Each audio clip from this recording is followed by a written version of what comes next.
Yo, yo, what's up mga kabutingting? Yan good day po sa ating lahat mga kabutingting at welcome back sa ating munting channel.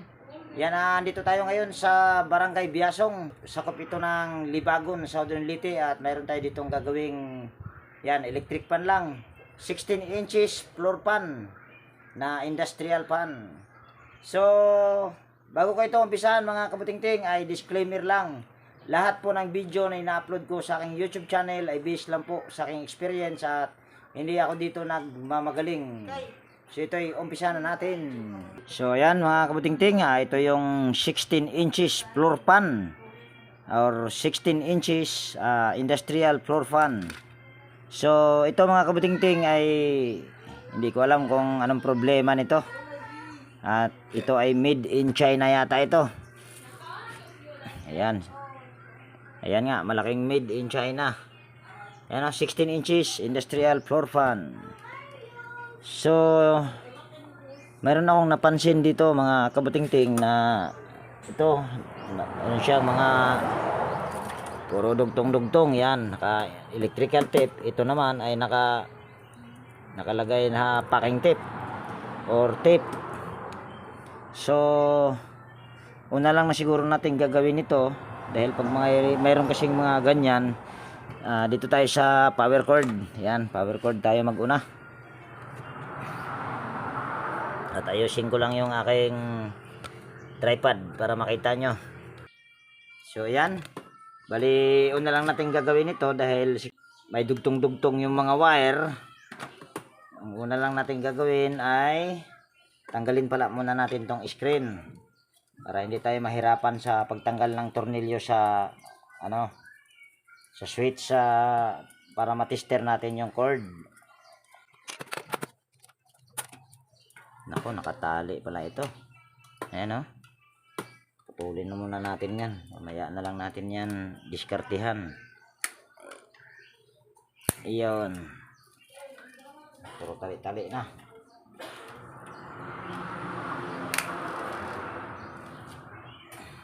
Ayan malambot naman siya mga kabutingting at walang alog. Hindi ko alam kung bushing ang gamit nito or bearing. Tingin ko bearing ang gamit nito dahil wala siyang wala tayong mahihila na space. Ano bang nangyari nito? Bakit tinalian? Tali-tali na. Lumuwag lang pala yung kanyang nut. Dali lang yan. Yan. Kuha lang ako ng vice grip pang ipit dito sa nut. Ayan, plies na lang. Pwede na to. Yan, gamit lang tayo ng plies. So dito mga kabutingting ay fast forward lang natin yung pagtanggal sa mga tornilyo para yung power cord ay ating ma-tester.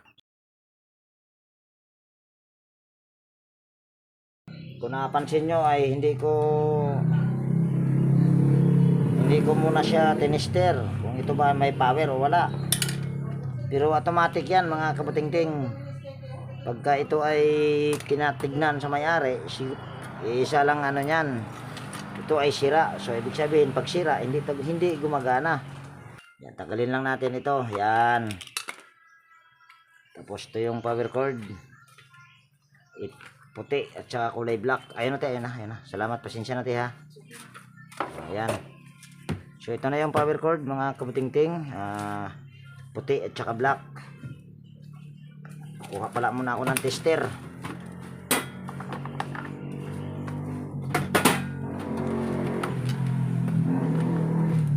Lapag na nga natin ito at baka hindi tayo mahirapan.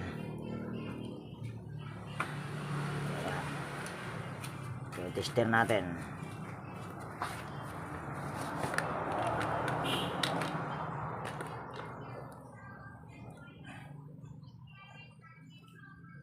Yan. Ito ating power. Tapos silik lang natin ito sa OL. Kaso hindi man yata kita. Yan, hanap tayo ng magandang pwesto na masilaw.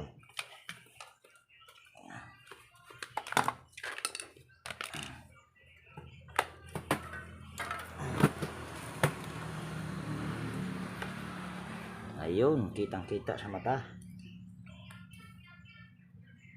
Ayan, sterin lang natin.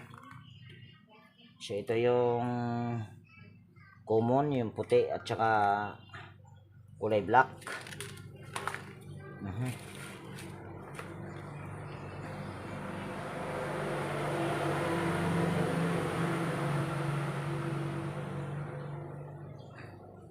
Walang reading.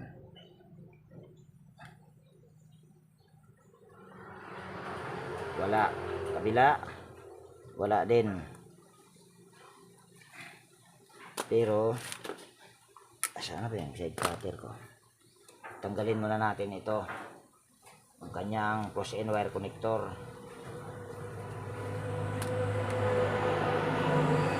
Para sigurado na mamaya ay power cord lang problema nito. So ayan. Wala. Wala din.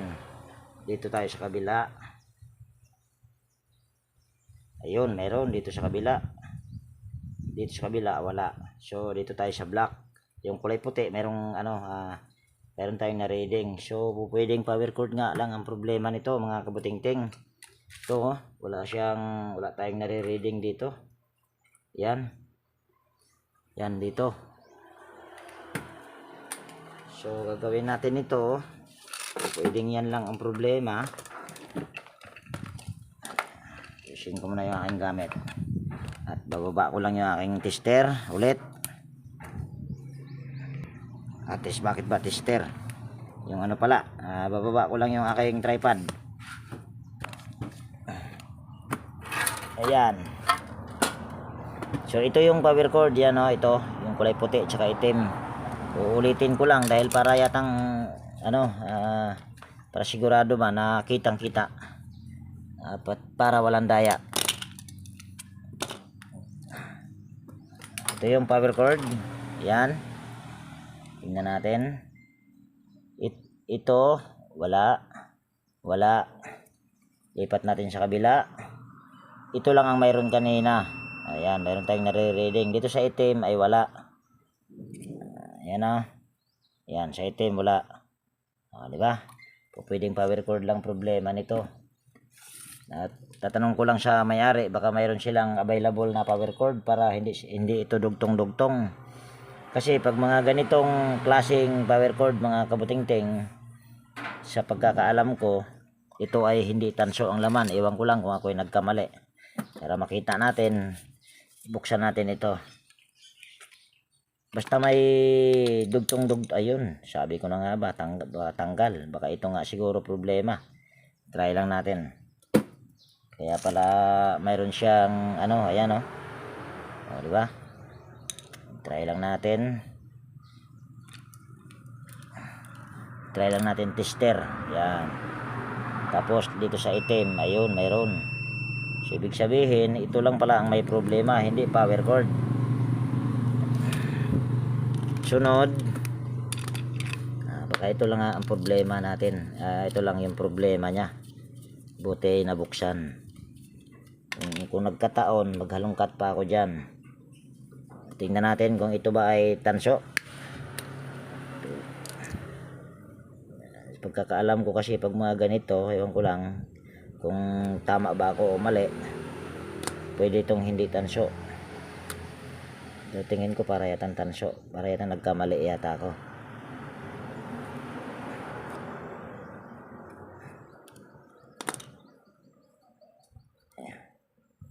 Yan, dali ha. Kikis-kisin muna natin tong wire na ito kung ito ba ay tanso. Yan, ito na yung pangkiskis natin. Kiskisin lang natin. Ayun, tanso pala ito, mga kabutingting. Yan o, pula. So ibig sabihin, nagkamali pala ako. Kala ko ay aluminum. So ito lang ang ayusin natin. So power cord lang ang problema nito. So dito mga kabutingting ay fast forward lang natin yung pagkabit sa dalawang wire sa plug para ito ay mabawas-bawasan yung haba sa video na ito. At siguraduhin lang natin mga kabutingting na ayan ay walang magdikit na hidla. Kasi pag may nagdikit dyan, sigurado puputok yan pag ayan ay isasaksak.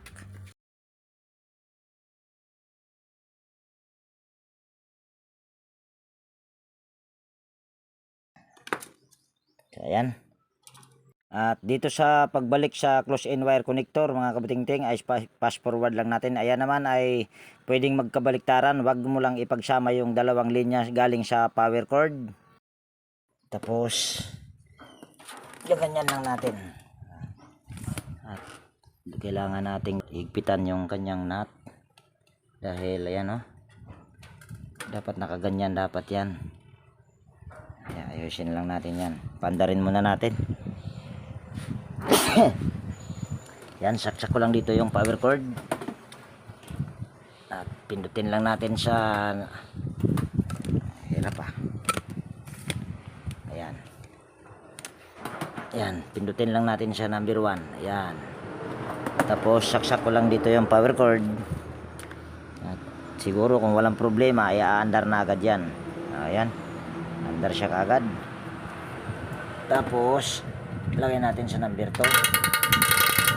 Kabit. Yan, maingay. Kaya siya maingay dahil yung kanyang LC ay sumabit dito. Ayan. Ito, sumabit dito. Kaya siya maingay. So, ayan ay yun lang ang problema mga kabutingting, yung power cord lang. So ito ay aking lilinisan at ayusin ko rin ito dahil tingnan nyo dapat nakaganyan kasi yan. Pag bitawan ko kasi ay yan. Kaya pala siya nakatali dito. Ayan. Yan Ayan, nakatali. So yan, stipot lang muna kayo dyan at lilinisan ko muna ito at hindi ko na ipapakita yung paglinis nito mga kabutingting. So ayan mga kabutingting, bali nalinisan ko na.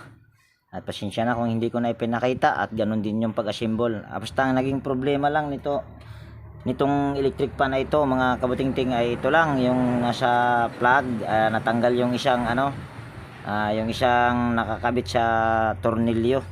So ito ay ating titesting lang, final natin sa pag-testing. Yan, saksak ko lang dito yung power cord at pindutin lang natin yung number 1. Ayan. Yan ay wala pang problema. Tingin ko ang hindi bushing ang ginagamit nito. Ang ginagamit talaga nito siguro ay bearing. At naayos ko na rin yung niya. Yan, kung kanina ay nakaganyan siya, ngayon ay hindi pwede mo siyang i-ganyan. Pwede mo rin siya iyuyuko. Yan, igaganyan ng forma. Lagay natin sa number 2. At napakalakas nito pag ganito. Ayan pala yung number 3. Ito pala yung number 2 pala yung una kong pinindot. Ayan, napakalakas. So ayan ay okay na yan mga kabutingting. So ayan, kukunin ko muna yung isa nandoon sa taas. Ito So ayan, stipot lang muna kayo dyan. Ayun ay stand pan. So ayan mga kabutingting, ito na yung stand pan na camel. Ayan. So kung nakikita nyo ay wala siyang LC. Ito itatry natin. At nakapindot na yan sa number 1. Kaya na natin. Ayan, saksak lang natin yung power cord. Yun, hindi siya gumalaw or walang react sa motor.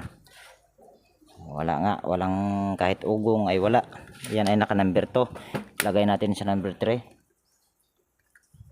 Wala pa rin. So yan ay aking ibababa. Titest. Ito ay gagamitin muna natin para tayo ay mahanginan. Yan, ibababa ko lang yan mga kabutingting para dito natin sa baba tirahin. So yan, dito na sa baba. So ito itanggalin muna natin yung ring.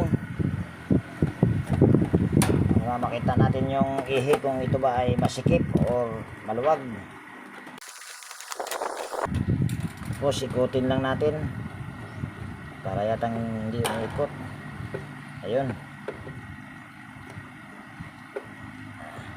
malambot naman siya mga kabutingting yung kanyang ihi. So ito ay ating kaya pala nilagyan ng dahil basag yung kanyang guard lock. Hanap na lang tayo mamaya kung mayroon tayong pamalit nyan. Sunod ay babaklasin lang natin ito, yung cover nya. Yan, fast forward lang natin yung pagtanggal sa mga tornilyo para sa cover sa motor. Tanggalin lang natin yung tornilyo sa kapasitor.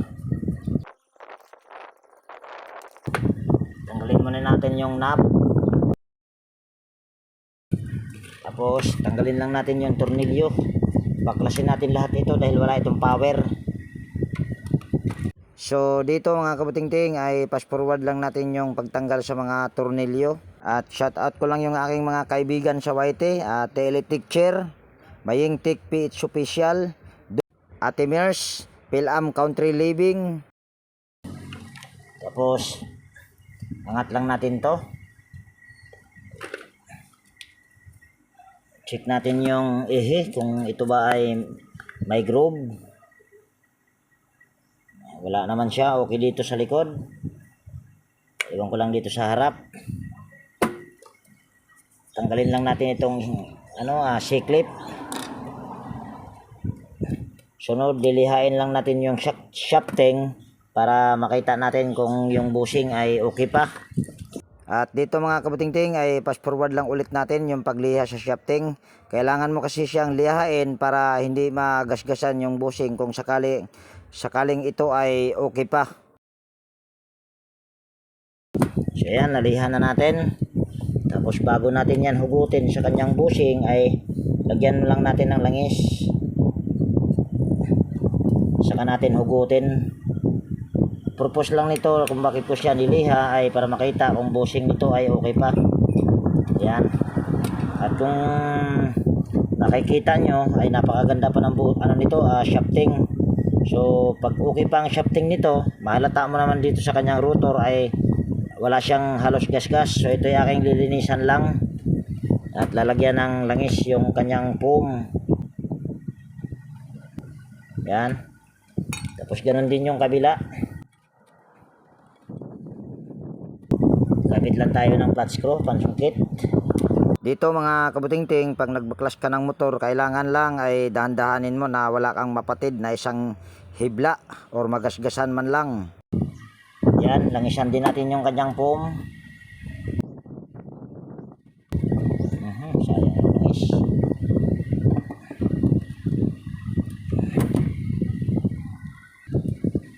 Sunod, dahil nalangisan na natin yung kanyang mga foam, dito naman tayo at pasintabi sa bagong mapadpad dito sa aking munting channel.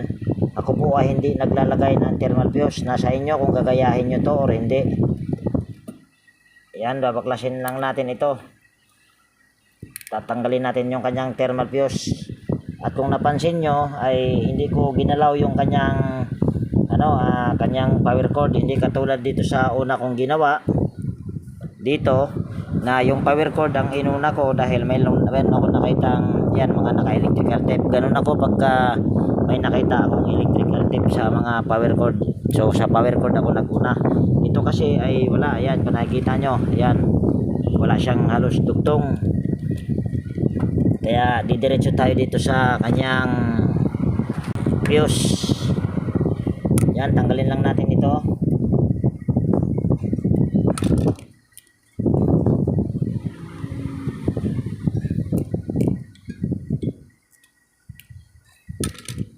Yan, tapos para masigurado natin na fuse may problema nito, ito ay ating tester ulit. Yan.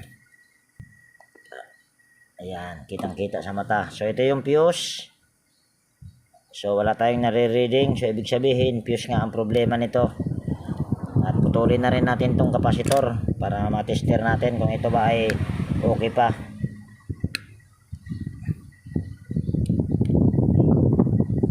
Para isang diretsuhan lang. Yan. Set lang natin ito sa capacitance. Tester lang natin ito. Tingnan natin kung mayroon pa tayong 1.7. So ito ay sira din dahil yung nakalagay dito ay yan, kung nakikita nyo ay 1.7 microfarad. So mayroon na lang tayong nare-reading na 0.9 nanofarad. So dalawang problema nito. thermal fuse at saka yung kanyang capacitor. So tanggalin lang natin itong fuse.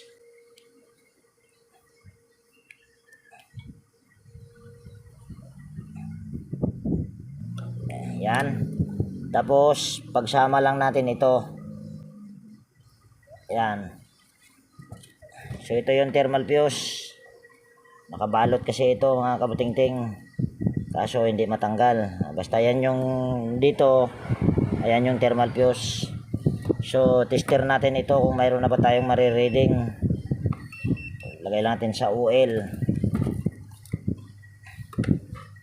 Pindutin ko lang dito sa number 1. Ayun, mayroon na. So ayan, ay okay na yan. Sunod, hinangan lang natin itong pinagsama natin. Ayan, naipit pa yung aking ayan. Yan, ito ay ating hinangin lang. Pero kung wala naman kayong panghinang, pwede naman. Pero ako kasi ay hinihinang ko ito dahil katagalan kasi ito ay nagmo-molds, yung nagkukulay green ba. Pag nagkukulay green ito, nawawalan siya ng kontak. Kaya ako talaga, pag ako ang gumawa ay hinihinang ko talaga yan. Tapos balik lang natin ito. Kaso sira na rin itong isa. Okay pa to. Yan, sakluban lang natin.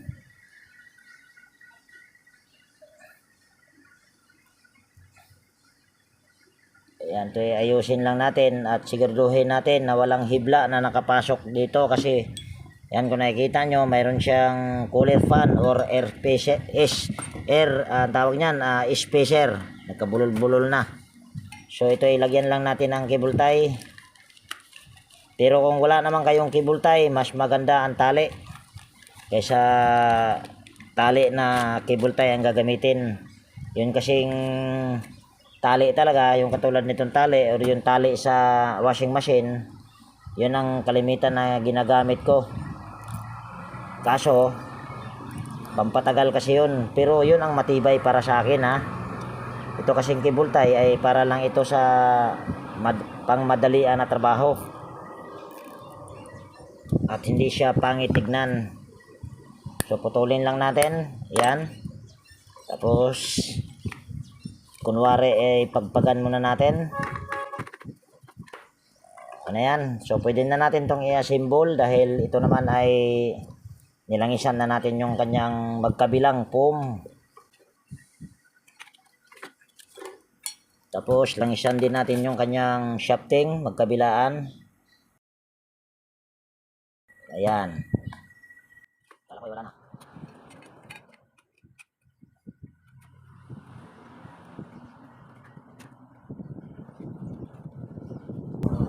Kaso humigpit.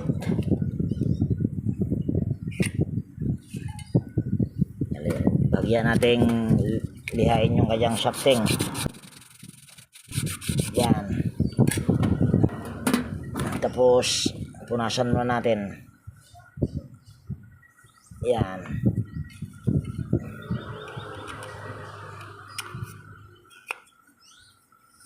Okay na.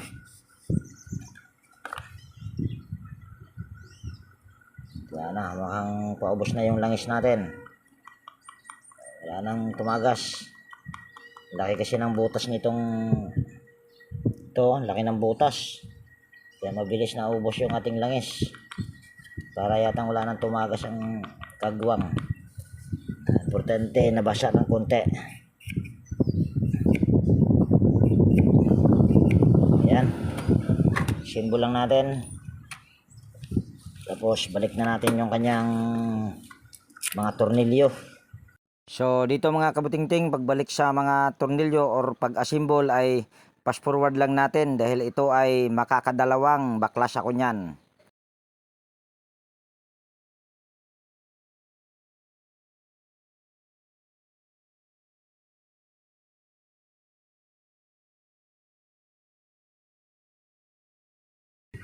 Tapos kuha lang ako ng kapasitor dahil magpapalit din tayo ng kapasitor. So yan, ito na yung kapasitor at dalawa yung kinuha ko. Mayroon ito 1.5 ito naman ay Toyo If. Pero ito yung Toyo If ang ikakabit ko kasi ang nakalagay dito ay 1.7 at saka yung stator niya ay makapal yung kanyang bakal. Pero kung manipis lang ito kahit 1.7, ang ikinakabit ko pag ako ha, 1.5 microfarad.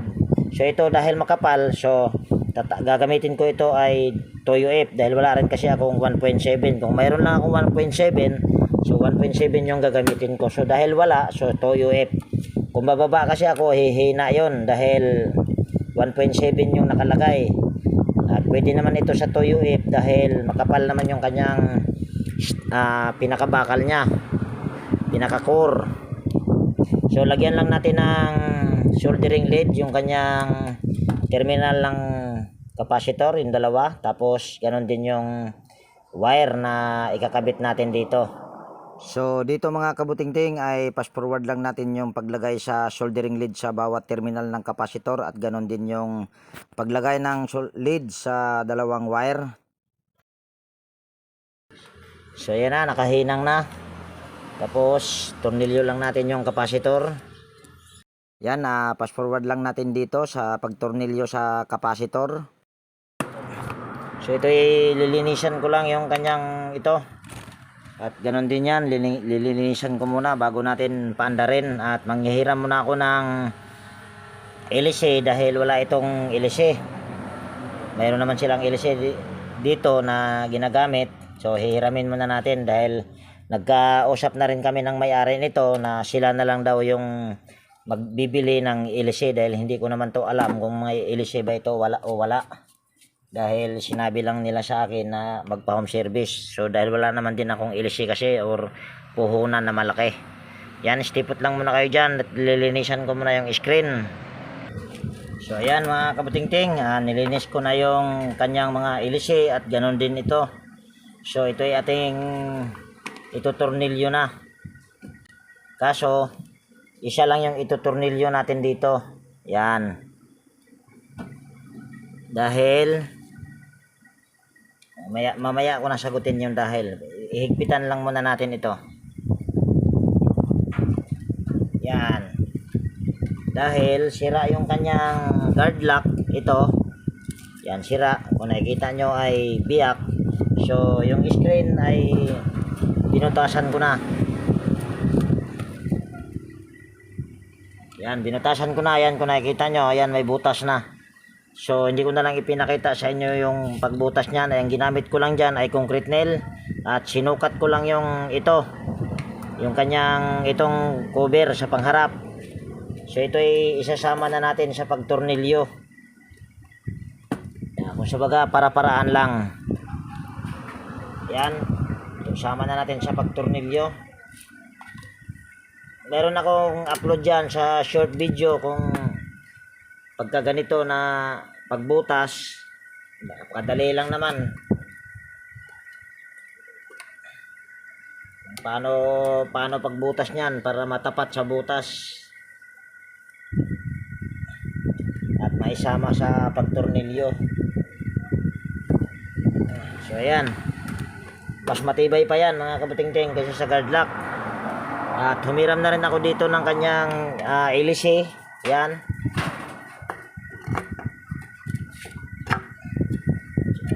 Napakalambot pa. Tapos lagyan lang natin ng pan cap. Yung pan cap na ito ay hindi na ito sa kanya.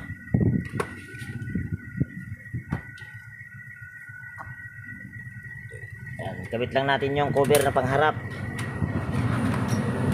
Tapos steady lang natin ito. Ayan. Tapos patayin muna natin itong isa. Tapos yan, naka number 1 na. So ito ay ating isasaksak lang kung ito ba ay gagana. Kaso hindi gumana. Bakit? Yan, wala. Anong problema? Pero kanina nung tinister natin ito ay meron na tong power or reading, pero ayaw niyang umandar. Bakit kaya? Ano kayang problema? Tanggal muna natin. para yatang ayaw gumana. Tapos tester lang natin ito ulit. Kanina nung direkta ko ito ay mayroon na, kita nyo naman, mayroon na tayong nare-reading. Pero nung actual na ay wala na. So bakit kaya? Ayun, wala. Pindutin lang natin sa number 1 to. So wala tayong nare-reading. So dahil wala tayong nare-reading, testerin lang natin yung dalawang linya sa kapasitor. Baka mayroon akong napatid dito sa pagtali. Yan, testerin lang natin. Mayroon naman tayong nare-reading, pero bakit wala tayong nare-reading pag dito tayo sa power cord? Ano kaya ang problema nito? Kanina naman ay mayroon na. Ayan, wala talaga. So bakit kaya? Yun ang tanong. Pero pagka ganito, okay yung motor niyan dahil meron tayong nare-reading dyan.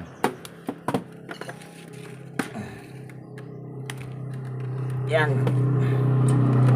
Tester natin yung kanyang power cord. So dito mga kabutingting ay fast forward lang natin yung pagtanggal ng mga tornilyo sa takip sa switch box, para ito ay hindi masyadong humaba ang video natin. So ayan, ito yung ating testerin ulit. Anak ng tipaklong talaga, oh. Mayroon na kanina, nawala pa at ayaw pa umandar. Yan, tanggalin muna natin itong close in wire connector. Tapos tester lang natin yung linya. Matrace natin kung ano yung problema nito. Number 1, nawala. Number 2, nawala din. Number 3, wala din. Ano nangyari? Wala tayong nare-reading. Tiyak ay okay itong ano, kanyang power cord. Sana ba yung kanyang, yan, tester natin yung power cord. Ayan, mayroon. Pero kanina mayroon na yon. Pero bakit, oy, namatay pa yung tester natin, anak ng tipaklong. Ayan. Ayan, okay yung tester natin. Okay yung power cord din. So ang problema nito, dahil nawala yung kanyang reading, balik, tanggal na naman tayo dito mga kabutingting, anak ng tipaklong. Itong mahirap. Kanina mayroon na yon, kita nyo naman, mayroon na tayong nare-reading, pero ngayon ay biglang nawala. Ano kayang nangyari? Ayan. So ibabalik ko lang ito at continue ko mamaya pag halughugin ko na naman yun ulit, anak ng tipaklong na ito. So ayan, nabalik ko na. So balik tayo dito sa motor. Kanina naman ay mayroon. So baklas tayo ulit dito. At dito mga kabutingting ay fast forward lang natin ulit. Pwede ko naman itong idiretso doon at sasabihin sa inyo kung ano lang yung naging problema, pero gusto kong ipakita pa rin. Ayan, hugutin lang natin ito.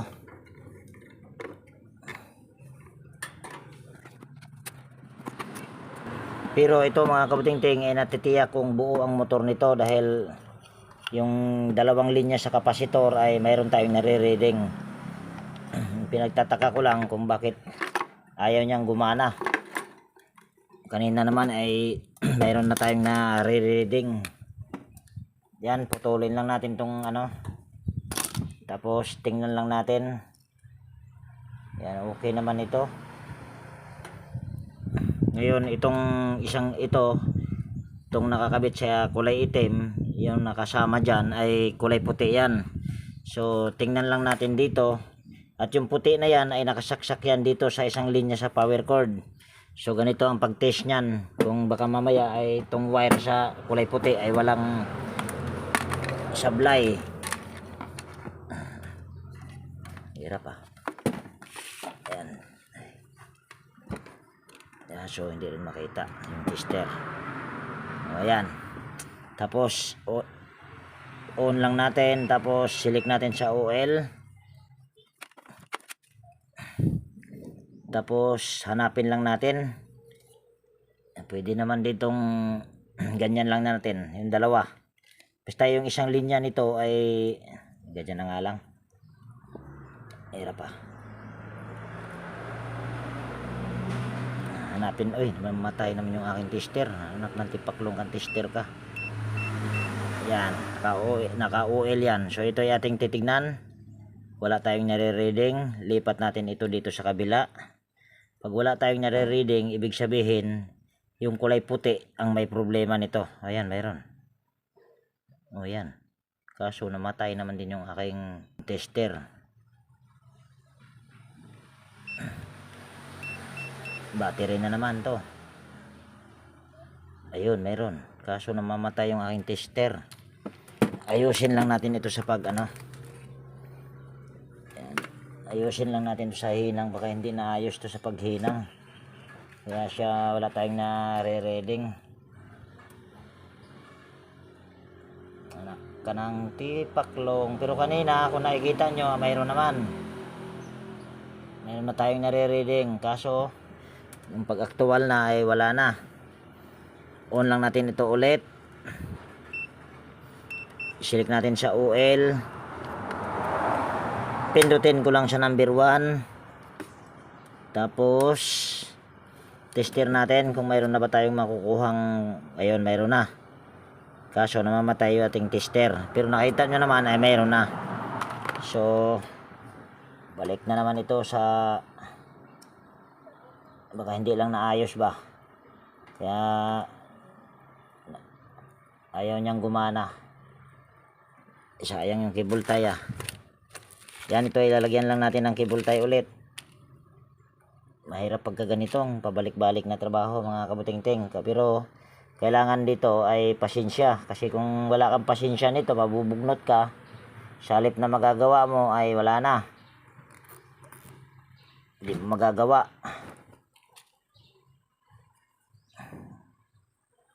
Kaya konting pasensya lang. Ito ang kailangan pag nagre-repair ka. Dahil kung wala kang pasensya nito o tiyaga, hindi mo magagawa ito. So assemble natin ulit. Sana ay gumana na. Lagyan lang na muna natin ng 2 tornilyo. Tumba pa.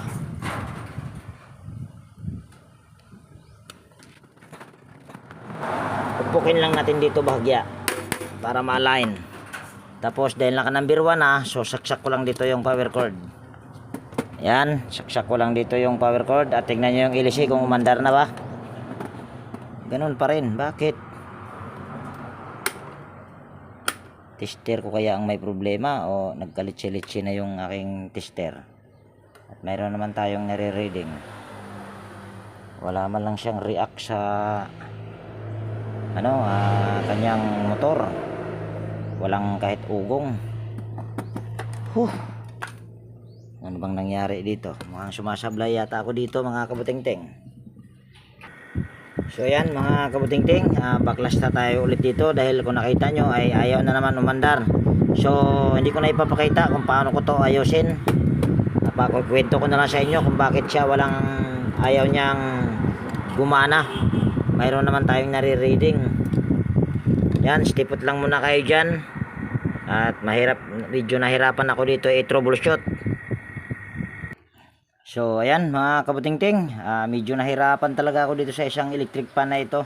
So ang problema pala kung bakit siya pawala-wala, pag itester mo siya, mayroon. Tapos pag naka-assemble na, tapos i-testing ng actual na sa kuryente para umandar or umikot yung kanyang LC, ay wala siyang power or wala man lang kahit ugong. So ito yung ginawa ko. Yan. Pinutol ko siya hanggang dito. Tapos nagre-wiring na lang ako ulit. At hindi mo talaga ito akalain na ito ang may problema. Dahil kung ititingnan nyo, ay wala siyang sunog. Yan. So, balak ko sana na palitan na lang ng buo ng ganitong wire. Pero mayroon naman ako. Pero sinubukan ko munang putulin dito. ayun naman ay gumana na. At ganito kasi yun mga kabutingting, pag once kasi na ito ay may marireading ka dito sa dalawang wire na ito papuntang motor, automatic yan, buo talaga ang motor niyan, maliban na lang kung shortage. Pero kung shortage naman, dapat uugong pa rin siya or gagana, pero mabagal. Ito sa sitwasyong ito, sa electric fan na ito ay kahit pag isasaksak mo siya or pag isasaksak mo siya tapos pipindutin mo, wala kang kahit ugong wala. So nagduda ako na baka dito sa wire dahil yung power cord naman ay buo. So medyo nahirapan din ako dahil sa tester ko ay tawag niyan namamatay. At talagang bumili pa ako ng battery para matrace ko kung alin ba talaga ang may problema. So ito ay okay na. Ang naging problema lang nito ay yung thermal fuse at nagpalit din tayo ng capacitor at nagre-wirings tayo ng panibagong wirings dahil ito rin ay may problema. Yan, testing lang natin.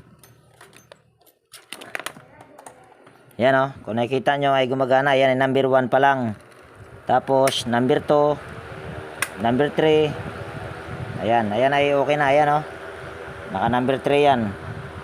So dito ko na siguro bali assemble ko muna at lagay ko doon sa stand at mag final testing tayo pag nandoon na tayo sa stand. So ayan na mga kabutingting, bali na assemble na at tinesting na nga rin ni ma'am. Ayan, gusto ko lang din ipakita sa inyo na ayan ay okay na. At talaga naman aaminin ko sa inyo mga kabutingting, dito sa electric fan na ito ay nahirapan ako dyan i-troubleshoot. Medyo natagalan ako ba. Pero yan naman ay kayang gawin. Yun nga lang sinabi ko kanina ay kailangan mo talaga pag mga ganito ay tiyagaan mo talaga. So ayan. Ma'am, okay na ito ma'am. So dito ko na siguro tapusin ang video natin sa araw na ito mga kabutingting. At kung mayroon ka ditong natutunan pwede bang palike at pakishare. At higit sa lahat, kung bago ka na napadpad dito sa aking munting channel, hilingin ko na rin yung pag-subscribe mo at pakipindot na rin yung notification bell at ilagay mo sa all para ma-notify ka pag mayroon akong mga bagong i-upload na video. So yan, laging nag-iwan sa inyo nang ingat tayo palagi at God bless po sa ating lahat mga kabutingting. Nabubulol pa. Bye bye na po.